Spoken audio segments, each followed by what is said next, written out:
ആർക്കറിയാം? മണ്ണിലേക്ക് കൊണ്ടുപോയി വെച്ചാൽ പിന്നെ പ്ലാസ്റ്റിക് ചുരുട്ടിയിട്ട് വലിച്ചെറിയാനുള്ളതല്ല. നിന്നെ അവിടെ കൊണ്ടുപോയി വെച്ചാൽ നിന്റെ ഉപ്പ മരിച്ചിട്ട് കണിയാപുരം പള്ളിയുടെ ഖബർസ്ഥാനം ഉണ്ടെങ്കിൽ കാണാൻ വരും, മോനെ എനിക്ക് ശേഷം നിന്റെ വാർത്തകൾ എന്തൊക്കെയായിരുന്നു.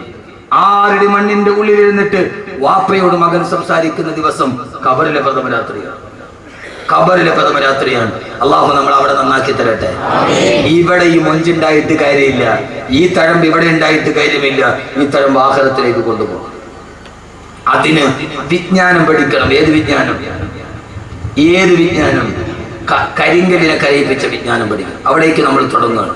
അള്ളാഹു തൗഫീഖ് നൽകട്ടെ. ഇവിടെ എഴുന്നേറ്റിനും അക്ഷരയിലൊക്കെ നമുക്ക് പോകണം. ഈ ചുരുങ്ങിയ ദിവസം സമയം കൊണ്ട് അള്ളാഹു പറയുന്നത് മുഴുവനും ജീവിതത്തിൽ പകർത്താൻ അള്ളാഹു തൗഫീഖ് നൽകി. അല്ലാതെ എന്തെങ്കിലും പറഞ്ഞിട്ട് പോകാൻ ഞാൻ വന്നതല്ല. പഠിക്കണം.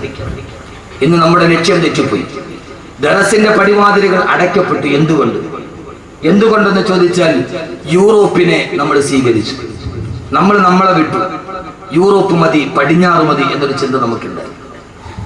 മക്കളെ UK വിട്ട് പഠിപ്പിച്ചാൽ അവൻ ഏറ്റവും നല്ലവനാണ്, അവൻ ആഖിറത്തിൽ പ്രയോജനപ്പെട്ടു എന്ന് നമ്മൾ കരുതിപ്പോയി. നിങ്ങൾ ഈ കണിയാപുരം മുതൽ കഴക്കൂട്ടം വരെ ഏത് സ്ഥലത്തും നിങ്ങളൊരു 2 പരസ്യമാണ് ഏറ്റവും കൂടുതൽ. 2 പരസ്യം. കണിയാപുരത്ത് നിങ്ങൾ പോയാൽ അവിടെ കാണുന്ന ഏറ്റവും വലിയ പരസ്യം ഏതാ? മലേഷ്യൻ ഗോൾഡ് സൂക്കിന്റെ എന്റെ വലിയ ഹബീബാണ് അദ്ദേഹത്തിന് അനുജന്റെ മോളെ വിവാഹം കഴിച്ചിരിക്കുന്ന എന്റെ ഏറ്റവും അടുത്ത സുഹൃത്താണ്. അള്ളാഹു നല്ല ബർക്കത്ത് കൊടുക്കട്ടെ. മലേഷ്യൻ ഗോൾഡ് സൂക്കിന്റെ പരസ്യം നമ്മൾ കാണും. പക്ഷെ അതിനേക്കാൾ കൂടുതൽ കണിയാപുരം മുതൽ കഴക്കൂട്ടം വരെ പോയാൽ അല്ലെങ്കിൽ തിരുവനന്തപുരം വരെ പോയാൽ ഏത് ഇലക്ട്രിക് പോസ്റ്റിലും 2 പരസ്യമാണ് കൂടുതൽ. ഒന്ന്, UK പഠിക്കാൻ അവസരം. മക്കളെ നമ്മൾ UK വിട്ടു. ഒന്നേതാ? UK പഠിക്കാൻ അവസരം. രണ്ടാമത്തെ ഏറ്റവും കൂടുതൽ പരസ്യമുള്ളത് മൂലക്കുരു ഓപ്പറേഷൻ ഇല്ലാതെ സുഖപ്പെടുത്തും. ഈ 2 പരസ്യമാണ്. അല്ലേ? ആണോ? അല്ലേ? നിങ്ങളെല്ലാന്ന് പറയും. ഞാൻ കാണിച്ചു തരാം. കാരണം ഇത് 2 ഒരുപോലെ. അവിടെ പോയി പഠിച്ച പിന്നെ ഇത് വന്നേ പറ്റും. ഈ 2 പരസ്യമാണ് കേരളത്തിൽ ഏറ്റവും കൂടുതൽ ഇപ്പോൾ. ഒന്ന് UK പഠിക്കാൻ അവസരം, 2 മൂലക്കുരു ഓപ്പറേഷൻ ഇല്ലാതെ സുഖപ്പെടുത്തും. നമ്മുടെ മക്കൾ UK പോയാലെന്ന് കരുതി എന്തുകൊണ്ട്? നാളെ ഖബറിൽ നിന്റെ മക്കളുമായി നിനക്ക് സല്ലപിക്കാൻ കഴിയണമെങ്കിൽ ആ ഭാഗത്തേക്ക് നിന്റെ മക്കളെ പഠിപ്പിക്കാൻ നിനക്ക് കഴിയേണ്ടതുണ്ട്. അള്ളാഹുവിനാക്കി തരുമാറാകട്ടെ. നമ്മൾ മക്കളെ UK വിട്ട് പഠിപ്പിക്കുക. അവര് വന്ന് പൈസ 1 ലക്ഷം രൂപ ശമ്പളം കിട്ടിയാൽ പിന്നെ പാന്റിന്റെ പോക്കറ്റിൽ കയ്യും തിരുമി നമ്മളിങ്ങനെ അങ്ങോട്ട് അടക്കുക. മാനം നോക്കി പാന്റിന്റെ പോക്കറ്റിന്റെ ഉള്ളില് കൈകുത്തി. എടാ പച്ചപ്പൊട്ട, ഈ പാന്റിന്റെ പോക്കറ്റിൽ നീ കൈയിടുന്നെന്തിന്? ഈ പാന്റിന്റെ പോക്കറ്റൊക്കെ അത് യൂറോപ്പിന്റെ സംസ്കാരമാണ്. അത് ബ്രിട്ടനിലാണ്. അവിടെ തണുപ്പ് കൂടുതലാണ്. അതുകൊണ്ട് ആളുകൾ തണുക്കാതിരിക്കാൻ കൈ പാന്റിന്റെ പോക്കറ്റ് ഇടും. നമ്മളതും ഫാഷൻ. നമുക്ക് ജോലി എന്താ? നമ്മളൊന്നും ചെയ്യില്ല. നമ്മൾ പാന്റിന്റെ ഉള്ളിൽ പോക്കറ്റ് കൈമ്മ ഇട്ടിട്ട് നമ്മൾ ഇങ്ങനെ വന്ന എവിടെയും വന്നൊക്കെ പള്ളിയുടെ മുമ്പിലോ ഈ കൊള എന്തുണ്ടേ? നമ്മൾ പാന്റിന്റെ പോക്കറ്റിൽ കൈയിട്ടിട്ട് നമ്മൾ ഈ ദുനിയാവിന്റെ അറ്റത്ത് പിടിച്ചിട്ട് ഈ വാഫിയും ഈ കോഴ്സ് എന്തുണ്ടേ? നമ്മുടെ കുട്ടികളെ UK വിട്ട് പഠിപ്പിക്കുക. ഈ പാന്റിന്റെ പോക്കറ്റ് കൈയിടല് തന്നെ യൂറോപ്പ് പഠിപ്പിച്ച അത് യൂറോപ്പിന് അതവര് തണുപ്പുള്ളത് കൊണ്ട് പോക്കറ്റ് കൈയിട്ടതാണ്. യഥാർത്ഥത്തിൽ നമ്മൾ എന്ത് ചെയ്തു? യൂറോപ്പിനെ കടമെടുത്തു. പടിഞ്ഞാറ് മതി എന്ന് കരുതി അവിടെ നിന്ന് മാറ്റിയിട്ട് കരിങ്കല്ലിനെ കരയിപ്പിക്കുന്ന വിജ്ഞാനം പഠിപ്പിക്കാൻ എന്ന് നമുക്ക് കഴിയുന്നുവോ? അന്നല്ലാതെ മരണം ജീവിതത്തിന്റെ തുടക്കമാവില്ല. അങ്ങനെ പഠിപ്പിക്കാത്തവന് മരണം ജീവിതത്തിന്റെ അവസാനമാണ്. അവന് പിന്നീടില്ല. അള്ളാഹു നമ്മൾ അതിൽ നിന്ന് കാത്തിരക്ഷിക്കട്ടെ. നമ്മൾ എന്ത് ചെയ്യണം? യൂറോപ്പ് എന്ന് പറഞ്ഞാൽ എന്താ? യൂറോപ്പ് പച്ച വ്യഭിചാരം പഠിപ്പിച്ച നാട്. ഏത് യൂറോപ്പ് എന്ന് പറഞ്ഞാൽ എന്താ? പ്രശസ്തനായ ഒരു എഴുത്തുകാരനുണ്ട് കേരളത്തിൽ, രാമു കരിയാട്ട്. അറിയോ രാമു കരിയാട്ടിനെ? അറിയില്ല. നിങ്ങളിങ്ങനെ ഈ ചന്തയിൽ നിന്ന് കിട്ടുന്ന ഈ പൊടിമീൻ നിന്നിട്ട് അങ്ങ് നടന്നാൽ മതി. നിങ്ങൾക്ക് ദുനിയാ പറഞ്ഞൂടെ മനുഷ്യന്മാര്. പ്രശസ്തനായ എഴുത്തുകാരനാണ് രാമു കരിയാട്ട്. ഈ ഒന്നുകൂടി പറഞ്ഞാൽ ചെമ്മീന്റെ സംവിധായകൻ. വലിയാരെ കണ്ടോന്ന് ഇപ്പൊ ചോദിക്കും. നമുക്ക് നേരെ ബുദ്ധി അങ്ങനെ പോകും. എൻ്റെ വായനയുടെ ലോകം വിശാലമാണ്. നിങ്ങൾ കരുതുന്നതിനൊക്കെ അപ്പുറത്താണ് എൻ്റെ വായനയുടെ ലോകം. ഞാൻ ഇത് മാത്രം വായിക്കുന്ന ഒരാളല്ല. എൻ്റെ വായനയുടെ ലോകം നിങ്ങളൊക്കെ കരുതുന്നതിന് അങ്ങേ അപ്പുറത്താണ്. വൈക്കം മുഹമ്മദ് ബഷീറിൻ്റെ കഥയൊക്കെ ഞാൻ 4 പ്രാവശ്യം വായിച്ചിട്ടുണ്ട്. എൻ്റെ ജോലിയെ വായന എൻ്റെ വായനയുടെ ലോകം നിങ്ങൾ ഉദ്ദേശിച്ച അങ്ങനെ ഒരു മൂല്യാനല്ലേ, എല്ലാം വായിക്കും. എന്നാലേ ഈ ലോകത്ത് ദൈവത്ത് നടക്കൂ. എന്നാലേ ഈ ലോകത്തിന് ദൈവത്ത് നടക്കൂ. എന്റെ പ്രിയപ്പെട്ട സഹോദരങ്ങളെ, ലോകം വളർന്നനുസരിച്ച് നമ്മുടെ പ്രബോധനവും പോകേണ്ടതുണ്ട്. രാമു കാര്യമായിട്ട് ലണ്ടനിൽ പോയപ്പോ സായിപ്പിന്റെ അതിഥിയായിട്ട് താമസിച്ചു. ആ സമയത്ത് ഭയങ്കര തണുപ്പ്. സായിപ്പ് മാതാമയും കൂടെ തീ കത്തിച്ചു.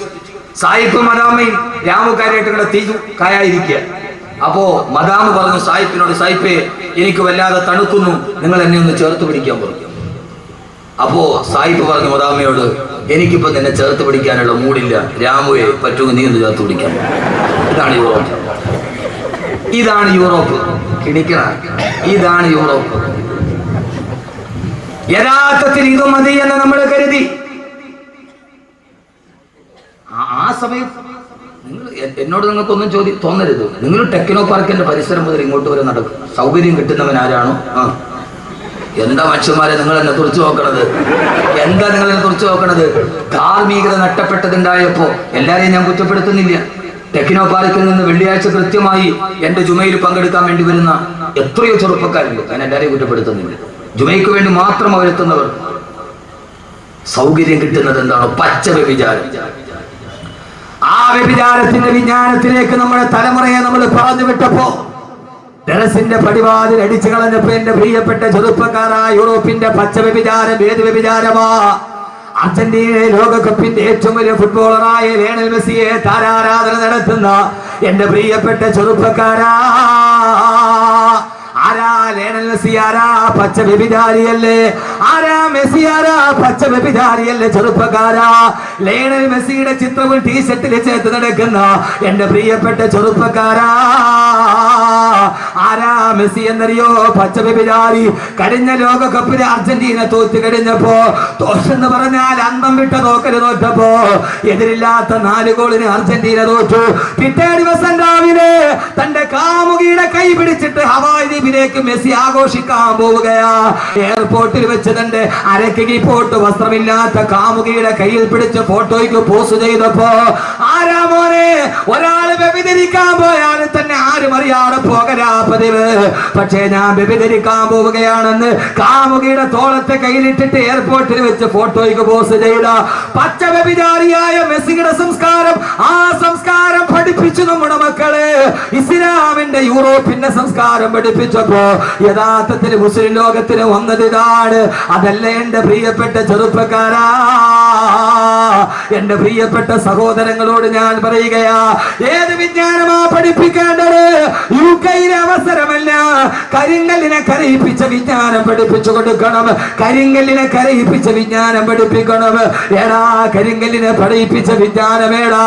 കൊടുങ്കാട്ടിലൂടെ നടന്നു പോകുമ്പോ റൂമാഹിയുടെ മുമ്പിൽ ഇരുന്നിട്ടൊരു കരിങ്കല്ല് പൊട്ടിക്കരഞ്ഞില്ല മുഅ്മിനീങ്ങളെ? ഒരു കരിങ്കല്ല് ഇരുന്നിട്ട് പൊട്ടിക്കരയുകയാ. ഈസാ നബി അലൈഹിസ്സലാത്തു വസ്സലാം ചോദിച്ചു, കരിങ്കല്ലേ എന്തിനാണ് കരയുന്നതെന്ന് ചോദിച്ചപ്പോ, ആ സമയത്താണ് കണ്ണുനീരിട്ട് വീണ കരിങ്കല്ല് പറഞ്ഞത്, പ്രിയപ്പെട്ട ചെറുപ്പക്കാരെ അറിയുക, ഇത് നിരർത്ഥക പാഠത്തിന്റെ പാഠമല്ല. ഈ കാണുന്ന കരിങ്കല്ല് പൊട്ടിക്കരഞ്ഞുവത്രേ. കരിങ്കല്ലിന്റെ കണ്ണിലൂടെ കണ്ണുനീര് തടം തല്ലിയാ തൊഴുത്തുവത്രേ. റൂഹുല്ലാഹി ഈസാ നബി ചോദിച്ചു, കരിങ്കല്ലേ എന്തിനാണ് കരയുന്നതെന്ന് ചോദിച്ചപ്പോ, ആ സമയത്താണ് കരിങ്കല്ല് പറഞ്ഞത്, അൽഹമനി റബ്ബി വഖൂദുഹന്നാസു വൽ ഹിജാറ. എന്റെ അല്ലാഹു എനിക്ക് അറിയിപ്പിച്ചു തന്നു, നാളെ നരകത്തിൽ തീ പിടിപ്പിക്കാൻ ഉപയോഗിക്കുന്നത് കരിങ്കല്ലിനെയാണ്. നാളെ നരകത്തിന്റെ കുണ്ടത്തിലോട്ട് വലിച്ചു വെക്കുന്നത് മനുഷ്യരെയും കരിങ്കല്ലുകളെയുമാ എന്ന് അല്ലാഹു എനിക്ക് അറിയിപ്പിച്ചു തന്നു. അതറിഞ്ഞത് മുതൽ ഞാൻ ഇവിടെ ഇരുന്ന് കരയുകയാണെന്ന് പറഞ്ഞു കരിങ്കല്ല്. ആ കരിങ്കല്ലിനെ പോലെ തന്നെയാ മനുഷ്യന് നരകത്തിലെ തീക്കുണ്ടങ്ങളാ. എന്തേ മനുഷ്യരെ കരയുന്നില്ല?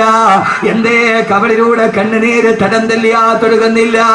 എന്റെ അള്ള എന്നോട് പറഞ്ഞു, നാളെ നരകത്തിൽ കത്തിക്കപ്പെടുമല്ലോ എന്നോത്തിട്ട് വടിയരികിരുന്ന് കരിങ്കല്ല് കരയുന്നത് കണ്ടപ്പോ അവിടെ ഇരുന്നു കൊണ്ട് ഈസാ നബി കരിങ്കല്ലിന്റെ കരച്ചിൽ കണ്ടപ്പോ ഈസാ നബി അള്ളാഹിനോട് ദുആ ചെയ്തു, അല്ലാഹുവേ അല്ലാഹുവേ അല്ലാഹുവേ, ഈ കരിങ്കല്ലിന്റെ കരച്ചിൽ കണ്ടിട്ട് സഹിക്കുന്നില്ല അല്ലാ,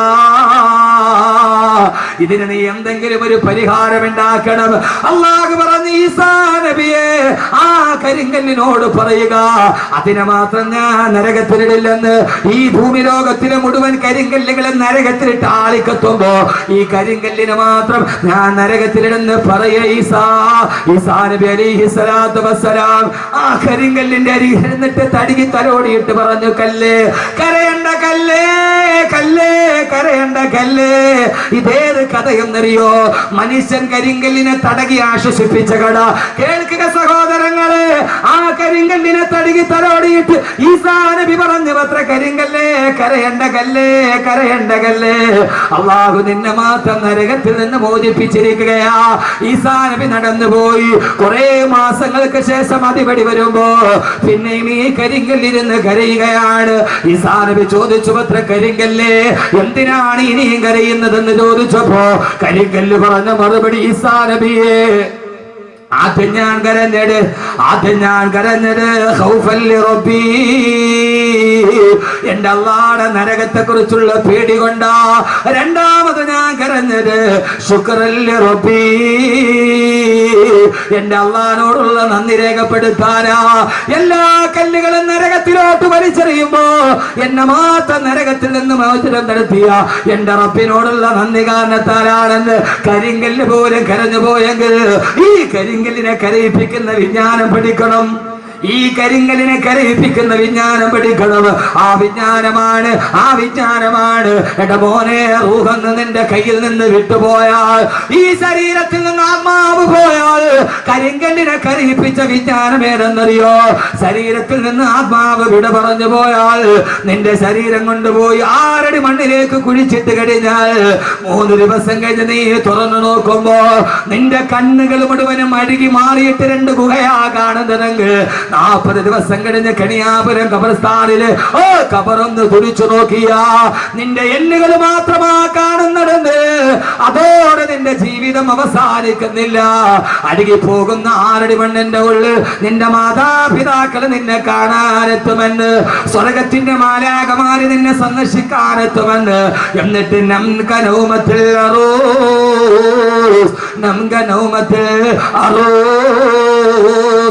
പുതുമണവാളൻ ഉറങ്ങുന്നത് പോലെ ഉറങ്ങിക്കൊള്ളുക എന്ന് സ്വർഗമാലാഖമാര് നിന്നോട് പറയുന്ന അല്ലാഹുവിന്റെ മലക്കുകളുടെ വചനം കേട്ട് 6 അടി മണ്ണിൽ നിനക്ക് മരന്ന് കിടക്കാൻ കഴിയുമെന്ന്, അത് പഠിക്കാൻ കഴിയുന്ന വിജ്ഞാനം പഠിക്കണം. ആ വിജ്ഞാനത്തിലേക്ക് അല്ലാഹു നമ്മളെ എത്തിക്കുമാറാകട്ടെ. അല്ലാഹു നമ്മളെ എത്തിക്കുമാറാകട്ടെ. ഇതാണ് ഏറ്റവും വലിയ വിജ്ഞാനം. UK-യിലെ വിജ്ഞാനമല്ല. ഞാൻ മരിച്ചിട്ട് പോയാലും എന്റെ ശരീരം മണ്ണിലോട്ട് ഇഴുകി ചേർന്നാലും അവിടെയാണ് പിന്നെ എന്റെ ജീവിതം തുടങ്ങുക. 6 അടി മണ്ണിന്റെ ഉള്ളിൽ മുകളിലോട്ട് നോക്കിയാലും മണ്ണ്, താഴോട്ട് നോക്കിയാലും മണ്ണ്, വലത്തോട്ട് നോക്കിയാലും മണ്ണ്, ഇടത്തോട്ട് നോക്കിയാലും മണ്ണ്.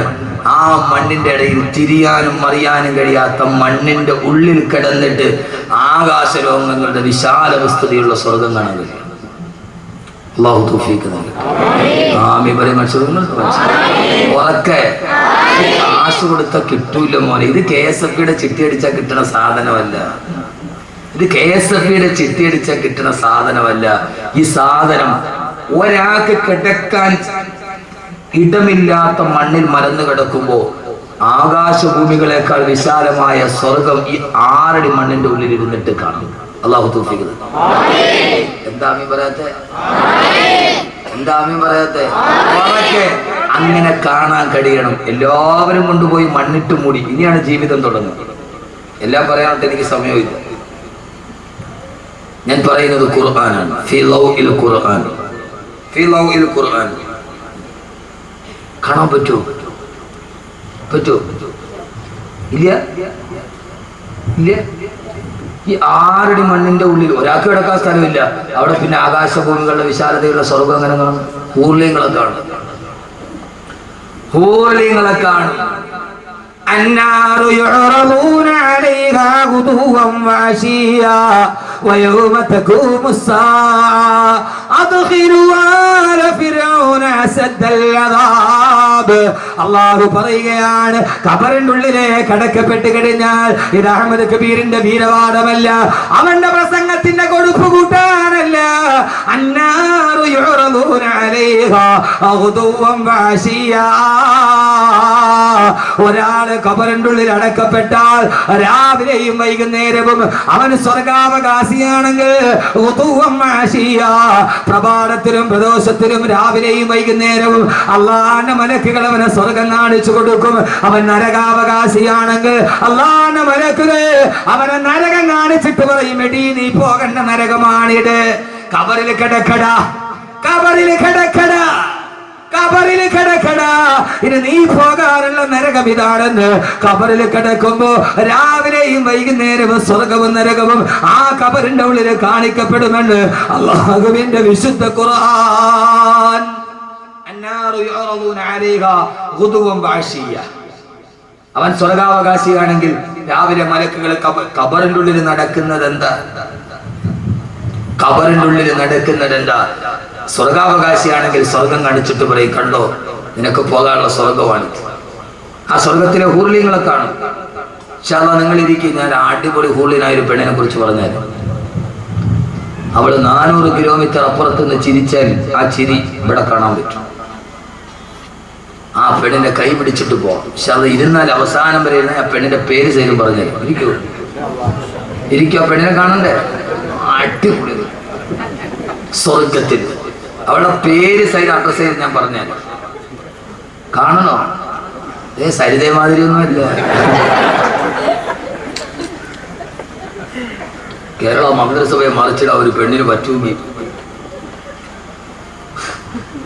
അതൊന്നും അല്ല. ഇത് 400 മൈല്. 400 മൈൽ എന്ന് പറഞ്ഞാൽ എത്ര കിലോമീറ്റർ വരും?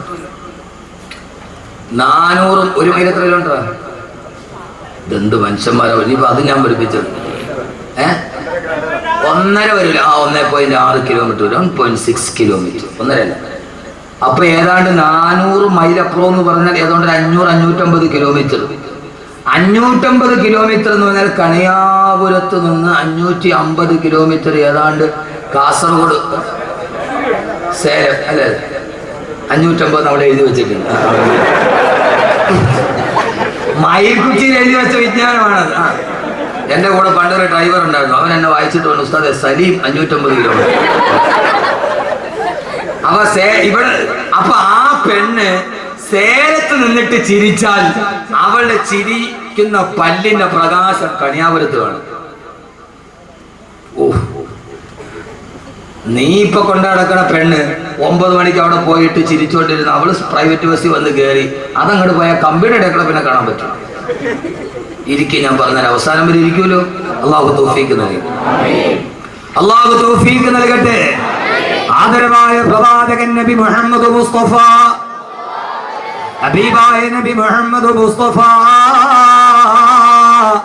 സല്ലല്ലാഹു അലൈഹി വസല്ലമ അല്ലാഹുവിന്റെ പ്രിയപ്പെട്ട സഹാബത്തിനോട് പറഞ്ഞു കൊടുത്തതാണ്, സഹാബാ സഹാബാ സഹാബാ, നാളെ ഖബറിൽ ഇരിക്കുമ്പോ അവൻ ഈ ദുനിയാവിൽ അനുഭവിച്ചതിനേക്കാളേറെ പരലോകത്ത് അനുഭവിക്കാൻ പോകുന്ന സൗഭാഗ്യങ്ങൾ മുഴുവനും അവൻ ഖബറിൽ കണ്ടുകൊണ്ടിരിക്കുമെന്ന് ഹബീബായ നബി മുഹമ്മദ് മുസ്തഫ.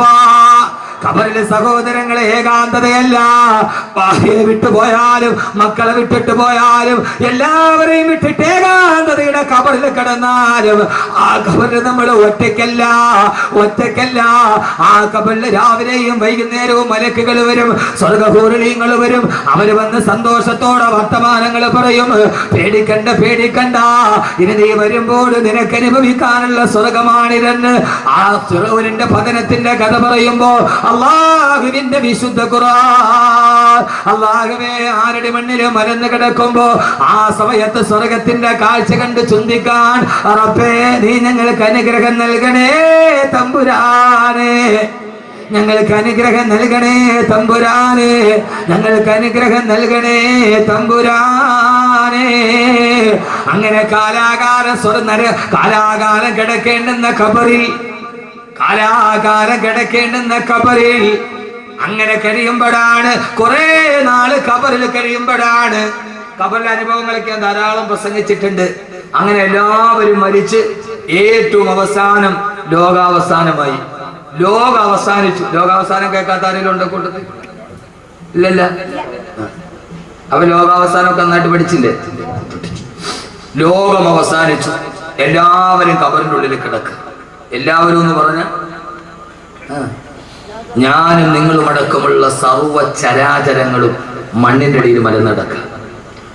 ലോകാവസാനമായി. ഏതാണ്ടൊക്കെ അടുത്ത് അമേരിക്ക സിറിയ ആക്രമിക്കാൻ തീരുമാനിച്ചിട്ട് പിന്തിരിഞ്ഞു എന്നാ പറയുക. ലോകാവസാനത്തിന്റെ രണ്ടടയാളങ്ങൾ ഏതാണ്ട് ഇപ്പൊ വക്കത്തെത്തി നിൽക്കും. ഒന്ന്, അമേരിക്ക സിറിയ ആക്രമിക്കണം. എന്നാലേ ലോകാവസാനത്തിന്റെ അടുത്തടയാളം വരും. വരുമ്പോ ഞാൻ പറയാം. ലോകാവസാനം പറയാൻ ബാക്കി വെച്ചത് ഞാൻ ആദ്യം പറയാത്ത പിന്നീട് പറയും. ഇനി അടുത്തൊരു കാസറ്റും കൂടെ ഞാൻ നടക്കുന്നുണ്ട്. ലോകാവസാനം പറയാൻ മറന്നുപോയത് ഉണ്ട്. ബാക്കി വെച്ചതല്ല, പറയാൻ മറന്നുപോയത്. അങ്ങനെ കുറെ കിട്ടിയിട്ടുണ്ട്. എന്റെ പ്രിയപ്പെട്ട, ഒന്ന്, ലോകാവസാനത്തിന്റെ രണ്ടടയാളം നമ്മുടെ മുമ്പിൽ ഇപ്പൊ നിൽപ്പുണ്ട്. ഒന്ന്, അമേരിക്ക സിറിയ ആക്രമിക്കണം. ആ ഒരു യുദ്ധം ഉണ്ടാവും. ഒന്നുകിൽ സിറിയ അല്ലെങ്കിൽ ഇറാൻ ഉണ്ടാവും, ഉറപ്പാണ്. രണ്ട്, മോഡി ഇന്ത്യയുടെ പ്രധാനമന്ത്രി ആവണം. ആവരുതെന്നല്ല, നരേന്ദ്രമോദി ഇന്ത്യയുടെ പ്രധാനമന്ത്രി ആവണം. എന്നാലേ ലോകം അവസാനിക്കും.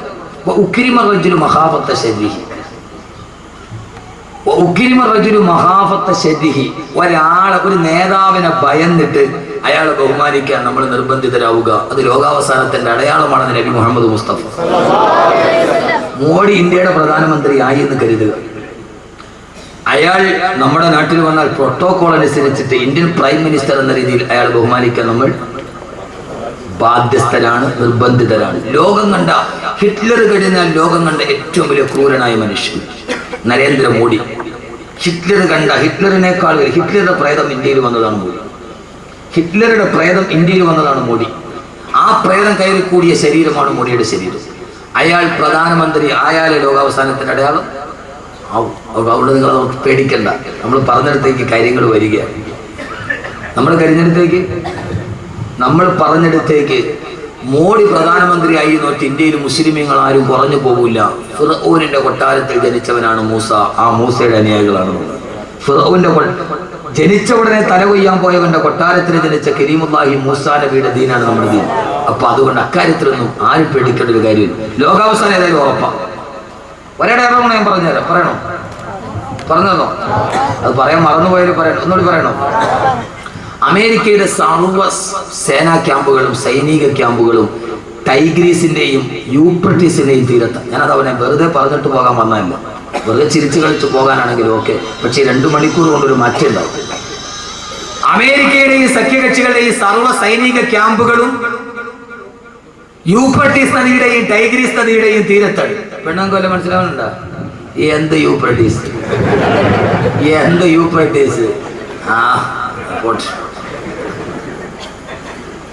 യൂഫ്രട്ടീസ് എന്തുകൊണ്ട്? സർവ്വ പട്ടാള ക്യാമ്പ് ഇപ്പൊ സ്ഥാപിച്ചിരിക്കുന്ന യൂഫ്രട്ടീസിന്റെ ടൈഗ്രീസിന്റെയും തീരത്ത്. എന്തുകൊണ്ട്? ആദരവായ പ്രവാചകൻ നബി മുഹമ്മദ് മുസ്തഫ സല്ലല്ലാഹു അലൈഹി വസല്ലം പറഞ്ഞു, ലോകാവസാനം അടുത്തു കഴിയുമ്പോ ടൈഗ്രീസിന്റെയും യൂഫ്രട്ടീസിന്റെയും തീരങ്ങളിൽ ജിബാലും മിനർ റഹബി, സ്വർണ്ണത്തിന്റെ മലകൾ ഉയർന്നു വരുമെന്ന് നബി മുഹമ്മദ് മുസ്തഫ. ലോകാവസാനം അടുത്തു കഴിയുമ്പോ ടൈഗ്രീസിന്റെയും യൂഫ്രട്ടീസിന്റെയും തീരത്ത് ജിബാലും മിനർ റഹബി, സ്വർണ്ണത്തിന്റെ മലകൾ ഉയർന്നു വരുമെന്ന് നബി മുഹമ്മദ് മുസ്തഫ. ഈ സ്വർണ്ണമലയാണ് അമേരിക്കയുടെ ലക്ഷ്യം. മനസ്സിലായോ? സ്വർണ്ണമലയാണ് അമേരിക്ക ലക്ഷ്യം. അവിടെ ഒരൊറ്റ മുസ്ലിം രാഷ്ട്രത്തിന്റെ പട്ടാളക്കാകുമ്പോ ഇപ്പോൾ അതെ, ഒരു മുസ്ലിം രാഷ്ട്രത്തിന്റെ പട്ടാളക്കാകുമ്പോ ഇപ്പൊ യൂഫ്രട്ടീസിന്റെ ടൈഗ്രീസിന്റെ തീരത്തുണ്ട്. ഏതോ വെള്ളിയാഴ്ച ജുമയ്ക്ക് വന്നവന് മണക്കാട് ഏതോ എന്റെ ജുമയ്ക്ക് പങ്കെടുക്കാം. അവിടെ ഇതൊക്കെ തന്നെ പറയണം. തുർക്കി എന്തുകൊണ്ട് ലോകാവസാനം എടുക്കുമ്പോൾ തുർക്കി ഇസ്ലാമിന്റെ എതിർപക്ഷത്ത്? യുക്കാത്തുൽ മുസ്ലിമൂന ലിൽ അത്റാഖ്, തുർക്കികളോട് മുസ്ലിമീങ്ങൾ യുദ്ധം ചെയ്യുന്നത് വരെ ലോകം അവസാനിക്കില്ലെന്ന് നബി മുഹമ്മദ് മുസ്തഫ. അപ്പൊ തുർക്കി ലോകാവസാനം എടുക്കുമ്പോൾ നമ്മുടെ എതിർപക്ഷത്ത് വരണം. അതുകൊണ്ട് തുർക്കി ഇപ്പോഴും അവിടെ പ്രകടിക്കാൻ പറ്റും. നിങ്ങളൊന്ന് ആലോചിച്ച് നോക്കും മനുഷ്യന്മാരെ. ഇനിയിപ്പോ ലോകം അവസാനിക്കില്ല എന്ന് ഒരാൾ പറഞ്ഞാൽ അവളേക്കാൾ വലിയ പച്ചപ്പൊട്ടി വരാനാവും. ലോകാവസാനം എത്തിക്കഴിഞ്ഞാൽ ചിന്തിച്ചു കൊള്ളുക. ഇസ്രാഫീൽ അലൈഹിസ്സലാത്തു വസ്സലാം ഫൈദാ നുഫിഖ ഫിസ്സൂരി ഫസൈക മൻ ഫിസ്സമാവാതി വമൻ ഫിൽ അർളി ഇല്ലാ മൻ ശാ അല്ലാഹ്. ഈ ലോകത്തുള്ള എല്ലാ സർവചരാചരങ്ങളും കുല്ലുമൻ അലൈഹാ ഫാൻ വയബ്കാ വജ്ഹു റബ്ബിക ദുൽ ജലാലി വൽ ഇക്റാം. എല്ലാം തകർന്ന് തരിപ്പണമായി പടച്ചറപ്പ് മാത്രം ബാക്കിയായി. പറയാൻ സമയമേറെയില്ല. അവസാനം ഇസ്രാഫീലിനോട് അല്ലാഹു പറയും, ഇസ്രാഫീലേ തുമ്മ നുഫിഖ ഫീഹി ഉഖറാ, ഒന്നുകൂടി സൂറന്ന കാഹളത്തിൽ ഊതുക ഇസ്രാഫീൽ. ഇസ്രാഫീൽ അലൈഹിസ്സലാത്തു വസ്സലാം രണ്ടാമത് സൂറന്ന കാഹളത്തിൽ ഊതുമ്പോ ആ സമയത്ത് 4 മലക്കുകൾ എഴുന്നേൽക്കുമെന്ന് ആദരവായ പ്രവാചകൻ നബി മുഹമ്മദ് മുസ്തഫ. എഴുന്നേൽക്കണ്ടേ? ജീവിതത്തിന്റെ തുടക്കം ഇതാണ്.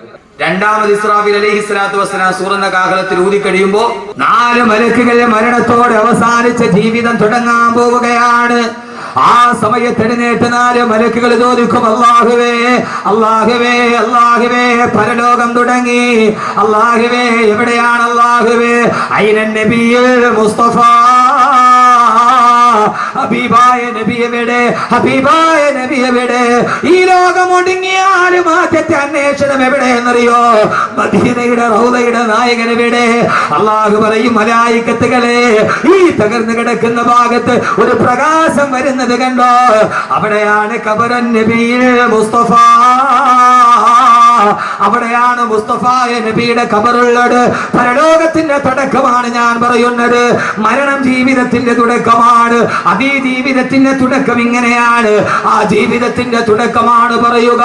അല്ലാഹു പറയുമ്പോ 4 മലായികത്തുകൾ പ്രകാശം കാണുന്ന ഭാഗത്തെത്തുമ്പോ അവിടെയാണ് റൗളത്തുൻ നബിയിൽ മുസ്തഫ. അല്ലാഹുവിന്റെ റസൂലിന്റെ റൗളയുടെ ചാരത്ത് അവിടെ ചെല്ലുമ്പോ മീകായിൽ പറയും, മീകായിലേ നിങ്ങൾ വിളിക്കുക. മീകായിൽ പറയും, ഇല്ല ഇല്ല. അസ്രായീലേ നിങ്ങൾ വിളിക്കുക. അവസാനം നിങ്ങളല്ലേ നബിയെ കണ്ടത്? അല്ല അല്ല അസ്രായീലേ. അവസാനം എല്ലാ മലക്കുകളും കൂടി പറയും, ഇല്ല ഇല്ല. ഹബീബായ നബിയെ വിളിക്കാൻ അർഹതയുള്ളതാർക്കാ? ജിബ്രീലേ അവിടേക്കല്ലയോ? 23 വർഷ കാലഘട്ടത്തിന്റെ ഉള്ളിൽ 24,000 പ്രാവശ്യം വന്ന് സന്ദർശിച്ചിട്ട് പോയ 23 വർഷത്തെ കാലയളവിന്റെ ഉള്ളിൽ 23,000 പ്രാവശ്യം ലൗഹുൽ മഹ്ഫൂദിൽ നിന്ന് മക്കയിലും മദീനത്തും വന്ന് കടന്നുപോയി. ഈ മണിനാഥത്തിന്റെ ഉടമസ്ഥനെ റൂഹുൽ അമീൻ മലക്കു ജിബ്രീൽ അലൈഹിസ്സലാത്തു വസ്സലാം അല്ലാഹുവിന്റെ റസൂലിന്റെ ഖബറിന്റെ ചാരത്ത് നിന്നിട്ട് ജിബ്രീൽ അലൈഹിസ്സലാത്തു വസ്സലാം വിളിക്കുമത്രേ, കുംബീദിനില്ല കുംബീദിനില്ല കുംബീദിനില്ല. ഓ സമയത്ത് റൗളയുടെ ചാരത്ത് നിന്നിട്ട് റിസാലത്തിന്റെ വലത്തെ കൈകൾ കൊണ്ട് തലമുടിയിലെ മണ്ണ് ചവിട്ടി തട്ടി മാറ്റിക്കൊണ്ട് അവിടെ നിന്ന് ചാടി എഴുന്നേക്കും. ആരെന്നറിയുമോ? മദീനയുടെ നായകനെ, ആത്മീയതയുടെ പരിമളമേ, ആദർശത്തിന്റെ പ്രോജ്വല താരകമേ, ഫഹ്മീമ വസ്ലി